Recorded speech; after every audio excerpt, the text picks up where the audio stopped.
So let's get into some quarterback competitions getting underway around the league. Starting in Cleveland, that room is packed this offseason. Lots of competition. Shedeur Sanders was on FanDuel TV's Up and Adams, and he says everyone's getting along just fine. Like, everybody's cool in the room, man. Yeah. You know, outside the room, people try to put us against each other, but like inside the room, like we know we won. Okay, so everybody's cool. That's Sanders, Flacco, Dillon Gabriel, Kenny Pickett. Adam, what can you tell us about how Cleveland's managing this crowded QB room?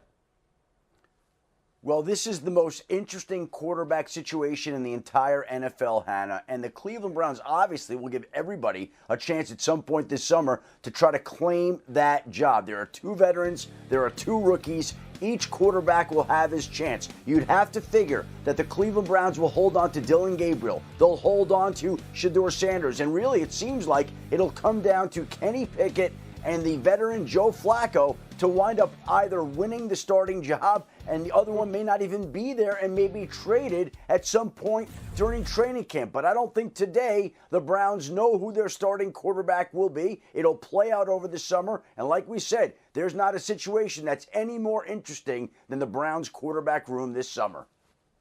Yeah, and I would add, Joe Flacco was a free agent and had other opportunities. And Kevin Stefanski, who had great relationship with Flacco 2 years ago, was part of the key reason that Flacco chose to come back to Cleveland, that he would have an opportunity not only to start, but would obviously be a part of that quarterback's room, which does feel like Kenny Pickett might be the odd man out if they do keep the 2 rookies.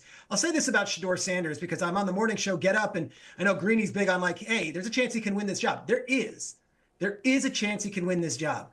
But I've been covering this league a long time. Adam has as well. And of course, Mina and Mike and Hannah, you too. Yeah. It's very rare for a 5th-round rookie to start out of the gates. Right. And the last time I remember a day 2 or day 3 quarterback who really blew everyone away was 2012 when Russell Wilson showed up in Seattle and earned it every single day. He beat out the late Travaris Jackson and he beat out Matt Flynn. And he did so by being the first one there, last one to leave, and making it completely undeniable to everyone in that facility that he was the guy.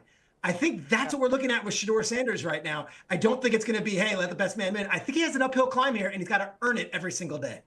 Yeah, and then it's crazy because it wasn't long before Russ led the franchise to their first ever Super Bowl win. It didn't take long there, but that's... At 7:30 p.m. Eastern. If the NFL season started today, Mason Rudolph would be the Steelers' QB1. He has the most experience of any QB on the roster, started 13 games as a Steeler. 8 of those were wins. The team drafted Will Howard in the 6th round this year in the draft. They have Skylar Thompson as QB3. Of course, we are still waiting on Aaron Rodgers news. Here's what Mason Rudolph had to say about that. Every team's adding quarterbacks every year. It's just a normal motor operation. Whoever they bring in, obviously, who it is will determine.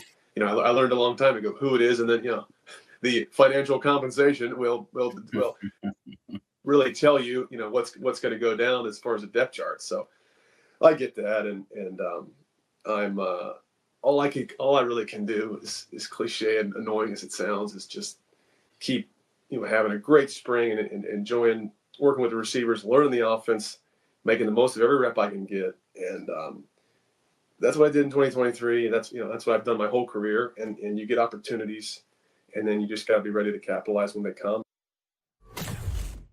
Louis Riddick, Rudolph saying all the right things. We know Mike Tomlin's track record and just persistently not having a losing record. But how far can these Steelers go if Week 1 QB1 is Mason Rudolph?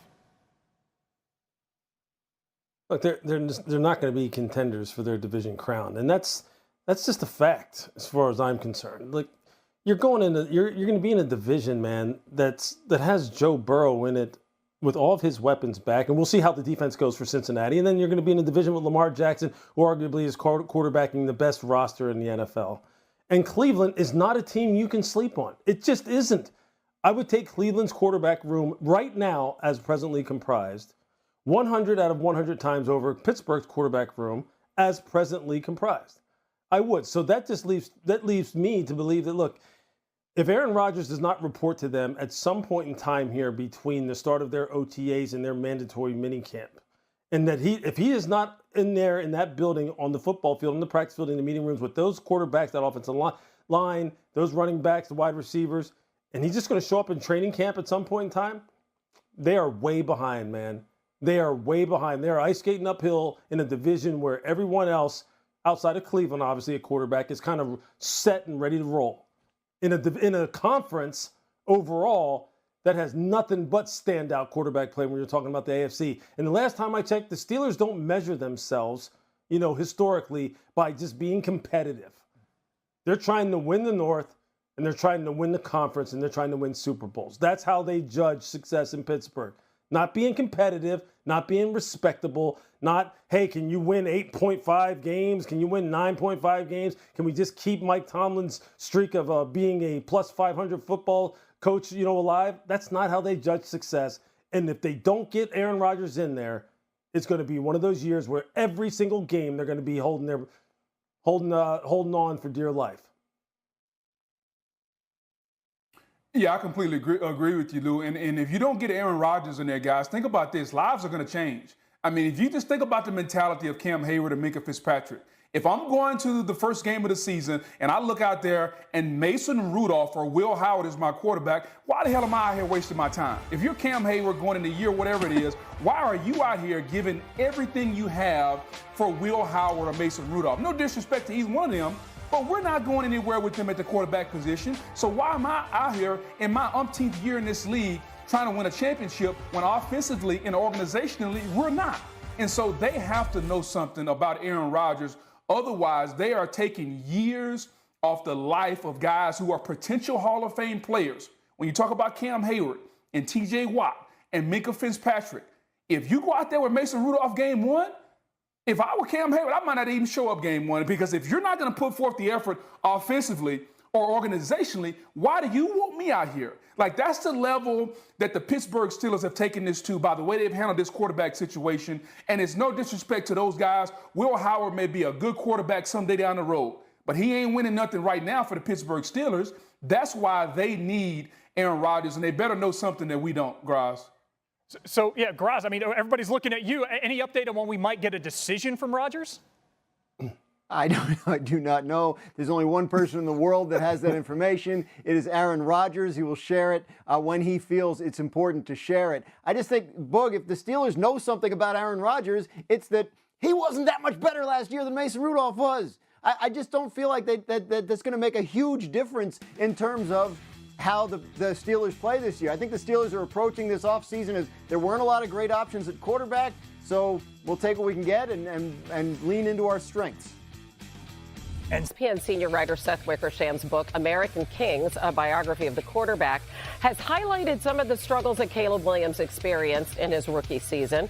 The book revealed Caleb's father, Carl Williams, did not want his son to be selected by the Bears because Chicago was, quote, where quarterbacks go to die. New head coach Ben Johnson was asked about it yesterday. I love it. I love the opportunity to come on in and change that narrative. That's where great stories are written. And so we're looking to write a new chapter here, 2025 Chicago Bears, and looking forward to the future. All right, so we're a glass half full kind of show. All right, so we're going to look at this rookie season. Caleb did do a good job of limiting turnovers, third best interception percentage, sixth best touchdown to interception ratio in the NFL. He also showed off his legs, seventh most rushing yards by a quarterback, but of course, the negative here. He did have the worst QBR, throwing 20 yards downfield and on third down. Plus, he took the most sacks, and we know that that's not all the fault of the offensive line, can also be the quarterback as well. How do you think Ben Johnson can help him this season? There's a lot of things he's got to improve at. Number one is just play faster. And to go back to your glass half full view, the games where he did play fast, he looked great. I think about Jacksonville, Green Bay, Minnesota, weeks 11 and 12. You saw that when he was getting rid of the ball quickly, he was accurate, decisive, and then special when he had to be. The problem was there were too many points in the season where it felt like he wasn't trusting what was in front of him, wasn't throwing with anticipation, wasn't throwing the ball over the middle of the field. So for Ben Johnson and the skill players, by the way, it's all about rebuilding that trust in the structure of the offense so that he can play on time. That means when you use use motion to displace a second level defender so that Caleb knows, okay, if I rip it here, I have my right receiver has leverage. Or when he turns his back to the defense off of play action and then he turns around, the dig is going to uncover the way it so often did in Detroit. If they can build that around him and he can develop trust in it, that's where I think success is going to come from. And it's so interesting, Mina, because as a head coach, Ben Johnson not only has to worry about all the things that you just talked about, but also how he addresses the media, the kinds of things he says at the mic. What did you make of what he said, Peter, about changing the narrative? I think it's interesting. I think everyone looks at Ben Johnson when he was a Lions coordinator and sees this cerebral guy, maybe a brainiac, not a social guy, and maybe not the best emotional EQ just because we hadn't seen him.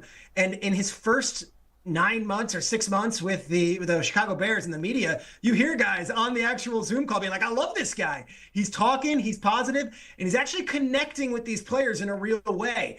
Truth of the matter is, Seth's book is going to be a banger. It's going to be a bestseller, and it's going to reveal a lot of things about a lot of quarterbacks. But that's ancient history right now for the Chicago Bears. They've got an entirely new brass in there, whether it be the quarterback room or the coaching staff or a lot of the people who are going to be on the field with Ben Johnson, with Caleb Williams. I don't think they're losing sleep over what's written about something that happened 18 months ago.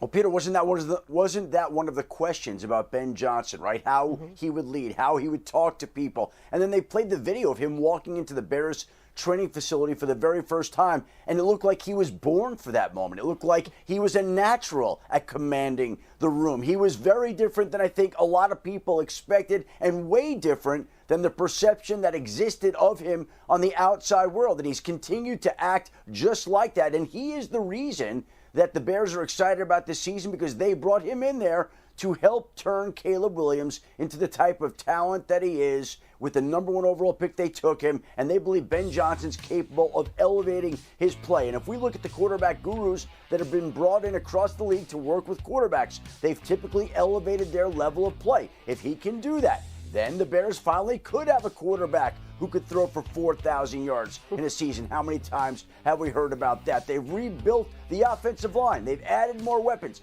They're doing everything they can, leading with hiring Ben Johnson, to elevate Caleb Williams and to make sure that he fulfills the potential that he had when they selected him with the number 1 overall pick.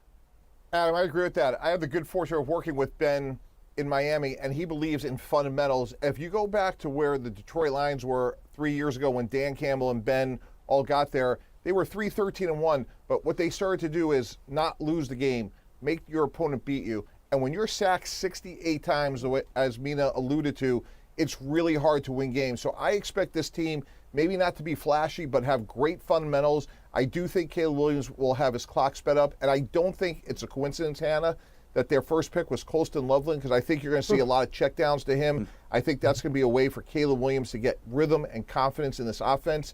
And I think 2025 is a foundational year, much the way Dan Campbell's first year was in Detroit. Yeah, and it's interesting because Campbell is such a culture setter, and you look at both of his former assistants now who have gone to new teams who appear to be doing the same thing, including Johnson, and maybe that's an added bonus people might. Hey everybody, and welcome to NFL Live. It's a holiday weekend. We have a great Friday show for you today. So Saquon Barkley, did you hear this? He thinks last year's Eagles team is top 5 all time. Our crew has some thoughts on that. Also, as you know, it's yearbook season, so our friend Bill Barnwell, he's dishing out some superlatives. Find out who received what this offseason. Plus, Derrick Henry. Hey, this man got paid this week. Sits down with King Henry to find out all about his role in the resurgence of the running back position. We have Mina Kimes with us. We have Kevin Clark with me here in studio. And Bill Barnwell, now he's been gone for a while because he and his wife just welcomed their first child. Graham, congratulations, Bill. You getting any sleep? I know everybody asks that with new parents. More sleep than I get during a typical NFL season. So Okay. a little There we worse than go. your typical off season, but